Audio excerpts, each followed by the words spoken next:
প্রিয় দেশবাসী, সবাইকে আসসালামু আলাইকুম।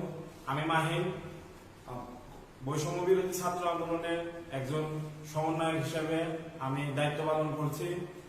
আপনারা সবাই আজকের ঘটনা সম্পর্কে সম্পূর্ণ অবগত আছেন।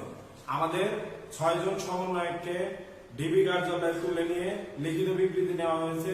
এ ব্যাপারে দেশবাসীর ভেতরে অনেক প্রশ্ন, অনেক কথা, অনেক কিছু আপনাদের মনের মধ্যে এসেছে। আমি বিষয়গুলো সম্পূর্ণভাবে ক্লিয়ার করে দিতে চাই আপনাদের সামনে। যে 6 জনের কাছ থেকে বিবৃতি নেওয়া হয়েছে, সেই 6 জনকে আমরা খুব ভালোভাবেই চিনি।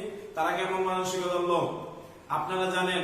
নাইক ভাইকে এর আগেও তুলে নিয়ে নির্যাতন করা হয়েছে।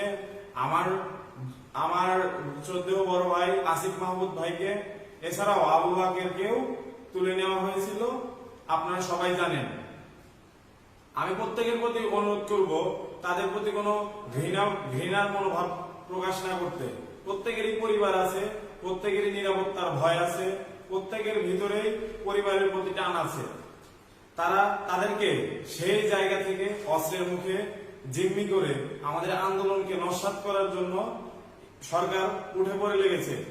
দেখুন, আমাদের দাবি কিন্তু ডিবির কাছে নয়, আমাদের দাবি কিন্তু কোনো সংস্থার কাছে নয়, আমাদের দাবি বাংলাদেশ সরকারের কাছে, বাংলাদেশ রাষ্ট্রের কাছে। আমাদের যে দাবি, সেই প্রেস রিলিজ বা প্রেস বিজ্ঞপ্তি আমরা সবসময় সাংবাদিকদের মাধ্যমে দিয়েছি, এবং সংবাদ সম্মেলন কখনো যে ডিবি কার্যালয়ে হতে পারে না সেটা আপনারা ভালোই জানেন। এবং বিশেষত ছাত্রদের সংবাদ সম্মেলন, আজকে নাহিদ ভাই, সার্জিস ভাই, হাসনাত আব্দুল্লাহ ভাই, বাকের, আসিফ ভাই এবং আমাদের একজন নারী সমন্বয়ককে তুলে নিয়ে, তার বাইরেও অনেককে তুলে নেওয়া হয়েছে, আপনারা সবাই জানেন। সরকারের এবং পুলিশ প্রশাসনের যে এই সম্মিলিত ঘৃণিত চক্রান্ত, আমরা এর নিন্দা ও প্রতিবাদ জানাচ্ছি। দেশবাসীর প্রতি এবং ছাত্র জনতার প্রতি আমার এবং আমাদের সমন্বয়কের বাকি যারা বাইরে আছে প্রত্যেকের উদাত্ত আহ্বান থাকবে, আপনারা সবাই মাঠে নেমে আসুন। আমাদের কালকে বিক্ষোভ কর্মসূচি আছে এবং সেই বিক্ষোভ কর্মসূচিতে যোগদান করুন। আপনারা সবাই স্পষ্টভাবে একটা কথা আপনাদের মনে রাখতে হবে, আপনারা কিন্তু আমাদের কারো চেহারা দেখে, আমাদের কারো স্ট্যাটাস দেখে কিন্তু আপনারা এই আন্দোলনে আসেননি।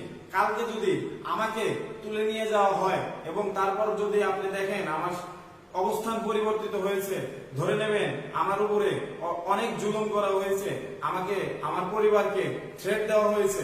আমি নিজেও কিন্তু সেই ধরনের জুলুমের শিকার, কিন্তু আমাকে কিন্তু এখনো তুলে নিয়ে যাওয়া হয়নি। আমি আমার নিরাপত্তা নিয়ে শঙ্কিত এবং এই বিষয়টি আপনাদেরকে জানিয়ে রাখলাম, আপনারা সচেতন থাকবেন। আবার বলে দিচ্ছি, কালকে আমাদের বিক্ষোভ কর্মসূচি আছে, আপনারা সবাই সেই মিছিলে যোগদান করুন এবং বিক্ষোভ কর্মসূচি সফল করুন।